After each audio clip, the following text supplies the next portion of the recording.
Özellikle hani Rojava devrimi bir kadın devrimi olarak tanımlanıyor ve bu devrim içerisinde kadın birçok alanda, çok farklı dallarda şiddete karşı da, toplumsal erkek zihniyetinin algısına karşı da ve pratik yaşam içerisindeki duruşuna karşı da bir mücadele yürüttü.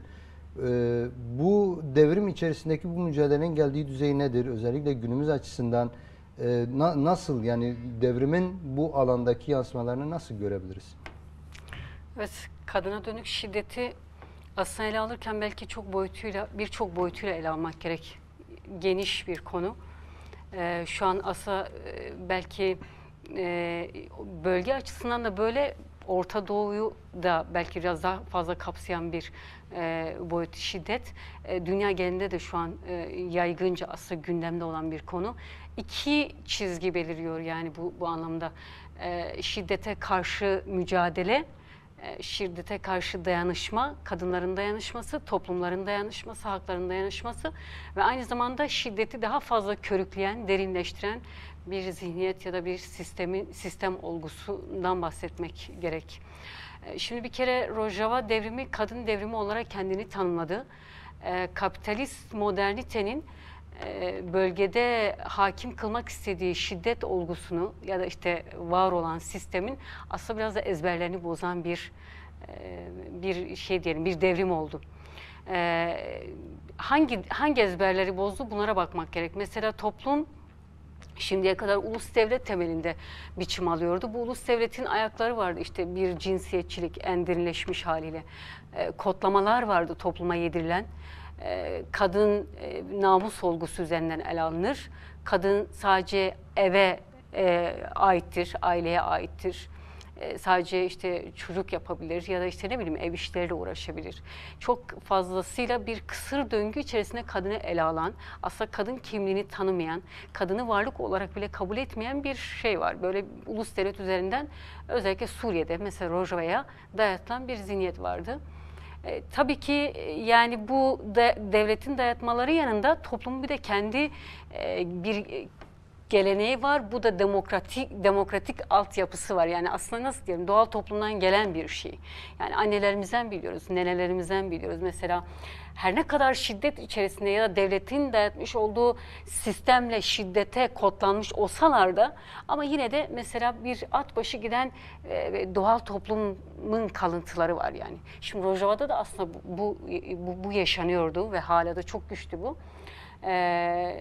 O açıdan mesela Suriye'nin aslında Rojava'ya dayattıkları evet bir kimliksizleştirmeydi, bir toplum, bir ulus üzerine kimliksizleştirmeydi ama aslında kadına dönük de çok derinleştirilmiş bir siyaset yürütülüyordu. Yani Suriye devletinin kadın politikası şiddet içeren bir pozisyondaydı. Şimdi Rojava devrimiyle bu ezberler bozuldu. Çünkü şimdiye kadar hep böyleydi. Yani alışılmışla gidilen bir yol haritası vardı. Herkes bunu artık sanki yaşamın esas kodları ya da esas çizgisi bu ve bununla yürümek gerek deniliyordu. Bununla birlikte işte Rojava devrimi aslında bu ezberleri bir bütünen yıktı. Yani aslında tabuları yıktı. Devlet tabusunu yıktı. Şimdi devlet tabuları yıkılınca böyle bir dökülünce bu duvarlar, bu tabular dökülünce ortaya bir devrim çıktı ve buna herkes kadın devrimi dedi. Çünkü kadınlar öncülüğünü yaptı bu devrimin. Çok şey değiştirdiler. Rojava devrimiyle çok şey değişti. Yani bir kere var olan toplumsallık da büyük değişimler oldu. Tabii ki bazı şeyler yeni baştan inşa edilmedi. Aslında toplum biraz kendi özüyle, kendi hakikatiyle buluşturuldu. Yani çok tarihe belki gitmek gerekmiyor. Doğal toplumda kadının öncülüğünü hepimiz biliriz. Yani tekrardan bunları belki birçok kez hatırlatıyoruz ama aslında bunun saha içerisindeki yansımalarını hala çok canlı yaşıyoruz. Şimdi bunlar hepsi toplumu şimdiki aşamaya getirdi. Yani devrime aslında en büyük desteği bu hakikat sundu ve aslında toplum biraz kendi hakikatiyle buluştu. Şimdi hakikatiyle buluşunca kadın da kendi hakikatiyle buluştu. Kadın öncülüğünde, kadının hemen hemen bütün alanlarda öncülük yaptığı bir toplumsallık gerçeği oluştu. Tabii ki bu sistemsel olarak ya da paradigmasını aslında buldu. Bu paradigmada neydi? Mesela Önder Apo'nun önderliğin mesela aslında işte ekolojik, demokratik ve kadın özgürlükçü paradigması buna en büyük zemini sundu. Yani aslında kadınlar paradigmasını kaybetmişti, toplum paradigmasını kaybetmişti. Yani bu kadar uzun zaman içerisinde bu kadar şiddetle cebelleşen, bu kadar ulus devlet içerisinde farklı kodlamalara götürülen toplum ve kadın kendi paradigmasını önderliğin fikirleriyle buldu. Ve bu paradigma yaşamsallaştıkça kadın devrimi hayat buldu. O açıdan mesela toplumda büyük değişimler oldu. Ailede büyük değişimler oldu. Erkekte değişimler oldu. Kadında değişimler oldu. Çünkü kadınlar da yani var olan sistemden etkilenmişti. Kadınlar da o şiddet olgusu içerisinde ya da işte cinsiyetçilik kodlarının sınırları içerisinde bir karakter edinmişti. Yani bir karakter ya da bir tipleme oluşmuştu. Şimdi kadınlar bunu da aştılar. Yani kendilerini de bulma durumları oldu. Tabii ki biz şimdi bir şey de çizmek istemiyoruz. Yani mesela sahada bir realitede var. Savaş hala devam ediyor. Hala işte savaş dediğimizde zaten şiddetin en derin halini biliyoruz yani. En somut hali yaşanıyor. Şu durumda her şey çok iyi ve tam böyle ifade ettiğimiz gibi bir kadın devrimi yüzlük yani şeyle oldu, tamamlandı gibi bir şey yok. Eksiklikleri hala var. Mesela hala cinsiyetçi yaklaşımları yaşamın bazı alanlarında görebiliyoruz. Eğitim alanında mesela görebiliyorsun, sanatta görebiliyorsun, siyasi alanda görebiliyorsun. Mesela diplomasiye yansıyan boyutları var. Ama buna karşı büyük bir mücadele var. Bence önemli olan bu. Çünkü zaten yaşamın bir akışı var, bir akıcılığı var. Bu akıcılık içerisinde var olan hakikat ne? Sürekli mücadele halinde olmak. O açıdan Rojava'da şu an akışkan bir şey var. Yani aslında kadın devrimini de oluşturan biraz bu.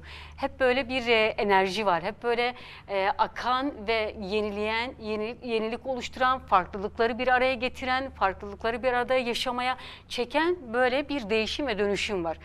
Bu kadın devrimini daha canlı tutuyor. Kadın bunları yaptıkça, mücadelesini verdikçe erkeği de değiştirip dönüştürüyor.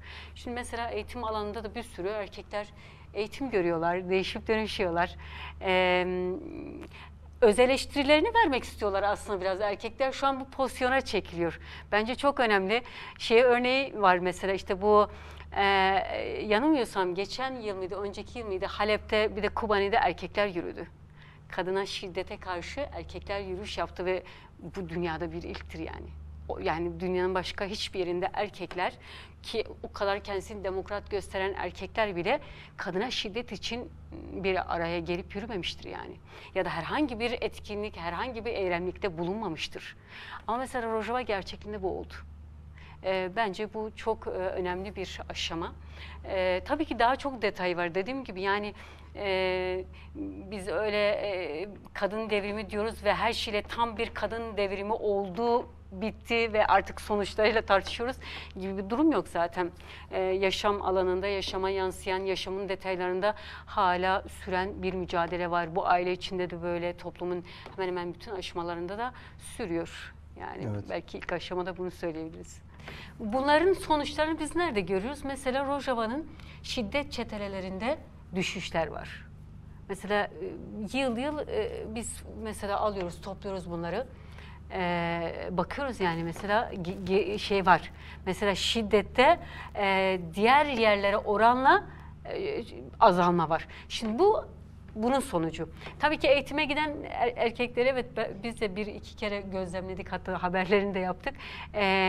Erkekler ilk eğitime giderken ve çıkarken nasıl oluyor? Bir değişim var yani bir değişim var. Değişimi görebiliyorsun. Değerlendirirken de konuları ele alırken ki yaklaşımında da sen bunu görebiliyorsun. Tabii ki ilk eğitime giderken biraz da şey üzerinden bakıyor. Evet işte kadınlar bizim için bir eğitimi zorunlu kılmışlar ve biz bu eğitimi görmek zorundayız. Biraz zorunluluk üzerinden bakan bir yaklaşım var. Yani önce bir tercih değil mi? Zorunlu eğitim görüyor. Ondan sonra değişim sağlanıyor. Evet. Sonra eğitim bittiğinde de ne yapıyor? Mesela ikna olmuş yani. Evet, hemen böyle her şeyle ikna olmuş değil ama bir dereceye kadar bir ikna olma durumu var. Şimdi bu ikna olma durumu nasıl yansıyor onun hayata? Şimdi önemli olan bu. Şimdi bir erkeği niye eğitiyorsun? Bir kere o erkek kendisinde o değişim dönüşümü yaparken aileye, topluma, iş, çalışma yerine her şey yansımalı. Yani teorik olarak ben işte değiştim, dönüştüm, ben demokratım, şöyleyim demek durumu kurtarmıyor. Hatta önderlik bunu isimlendirdi, kastik katil dedi. Günümüzde bile bu kastik katiller şu an kravatlı, yok kendisini demokrat gösteren, yok böyle işte kadına çok Hak tanıyormuş gibi. evet, yani böyle çok iyiymiş, çok iyi bir duruştaymış gibi gösteren erkeklerin aslında esas kastik katiller olduğunu tanımını önderlik yaptı. Gerçekten de böyle. Yani yaşamın detaylarında sen biraz daha gözlemlediğinde, birlikte yaşadığında bunu görebiliyorsun. Şimdi bu erkeği değiştirip dönüştürmek o kadar kolay değil. O kadar kolay değil. Çünkü kronikleşmiş bir zihniyet yapısından bahsediyoruz. Şimdi bu eğitimlerin sonucu olarak bu erkek evine nasıl gidiyor? Ailesine yaklaşımı nasıl? Değişimler var. Evet, değişimler var. Gerçekten de somut, gözle görülür değişimler var. En azından artık kadınlar ve erkekler birlikte çalışabiliyor. Bu önemli bir şey. Mesela eşit temsiliyet var. Eş başkanlık sistemi var mesela şu an Rojava'da. Dünyanın hemen hemen hiçbir yerinde olmayan bir sistem. Çok az birkaç yerde var. Onun dışında mesela özgür eş yaşam üzerinden bir aile yapılanmasına gidiliyor. Bence çok önemli. Yine eğitimde mesela eğitim alanlarında bakıyorsun eşit temsiliyete dikkat ediliyor. Mesela kadınlar ve genç erkekler ve kızların okuma oranlarında hemen hemen birbirini tutan rakamlar var yani. Hatta bu sadece kızlarda bir yükselme de var. Tabii ki bu sadece kadarıyla, sayısal, evet. sadece matematik, şematik bakacağımız bir durum da değil. Ama sonuç olarak erkekteki değişim ve dönüşümün yansımaları bu. Bir de tabii ki şey var, mesela kadın bilimi gelişti Rojava'da, jinoloji. Yani jinolojiyle gerçekten çok şey değişti. Şimdi herkes biraz da yönünü jinolojiye veriyor. Aslında erkekler de, erkeklerin birçoğu da yönünü jinolojiye veriyor. Bir arayış var. Değişimi isteyen bir arayış var. Yani bu önemli bir şey bence. O açıdan mesela jinoloji ile de birlikte Rojava'da kadın bilimi gelişti. Bu kadın bilimi artık çalışmada hayat buluyor. Mesela çalışma alanlarında hayat buluyor. İşte özerk yönetim içerisinde, özerk yönetim bütün alanlarında çalışan kadınlarda hayat buluyor. Erkeklerde hayat buluyor. Ya mesela Derezor, Raqqa gibi bir yerde değil mi? DAEŞ'in merkezi de oralar. Pardon, O kadar erkeğin katı olduğu bir yer. Var hocam. Geçen bir haberlerde de aslında bayağı bir gündem oldu. Şimdi cihadistlerin fıtratında demokrasiye inanmazlar. Tırnak içinde şeytan icadı olarak görüyorlar.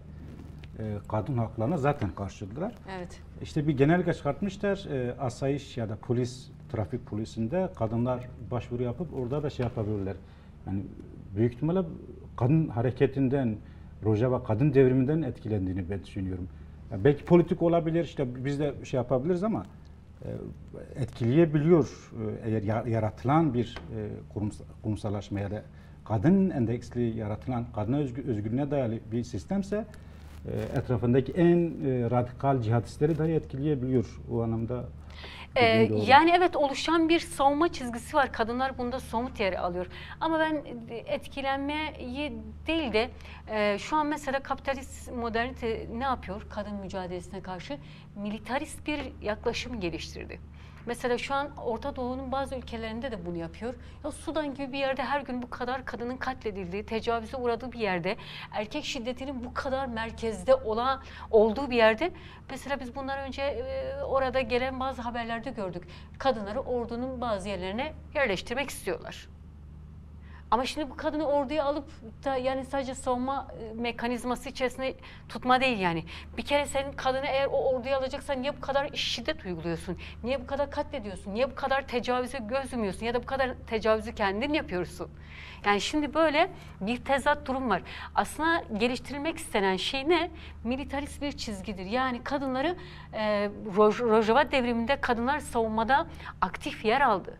Öncülük yaptı ve kadın rengiyle bir devrim oluştu. Şimdi bunun altını boşaltmak isteyen bir yaklaşım var ve bunu sistem bilinçli yapıyor. Yani aslında buna karşıt bir hamle olarak mı değerlendirmek Kesinlikle gerekiyor? öyle. Yani şimdi HTŞ zihniyeti bir kere tecavüzcü bir zihniyet. Yani asla kadınların güvenmeyeceği bir zihniyet.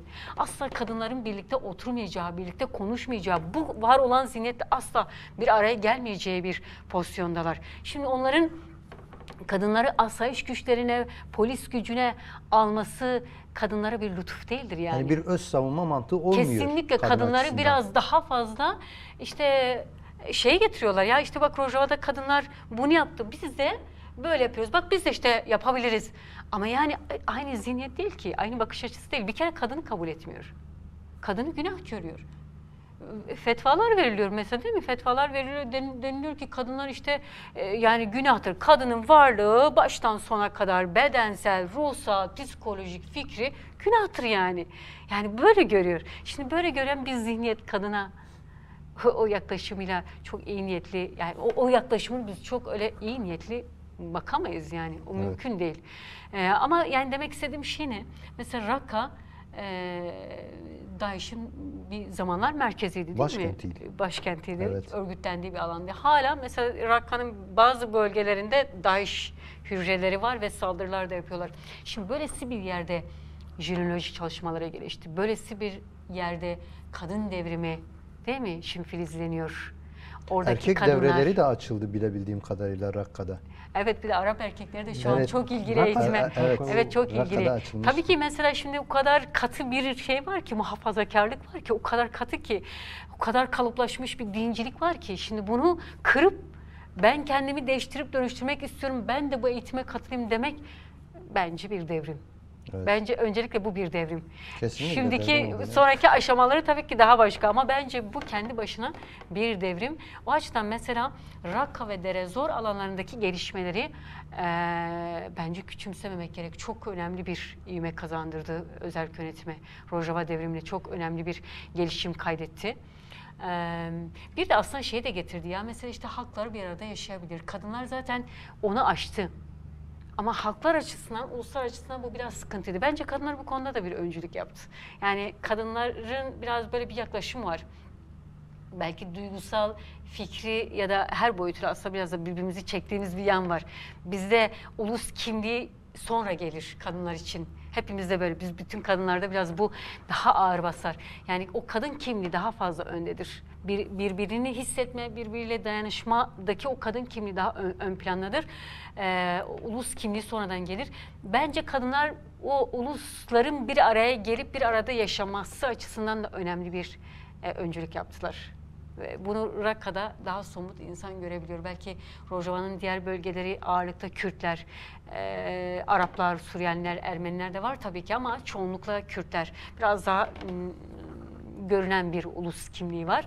Ama Rakka ve Dere Zor gibi bir yerde mesela ulusların bir arada yaşaması, kendi bölgelerini savunmasının altında yatan etkende ben şeyi görüyorum, yani kadınların öncülüğünü görüyorum. Bence onun büyük bir etkisi olduğunu da eklemek gerek. Evet.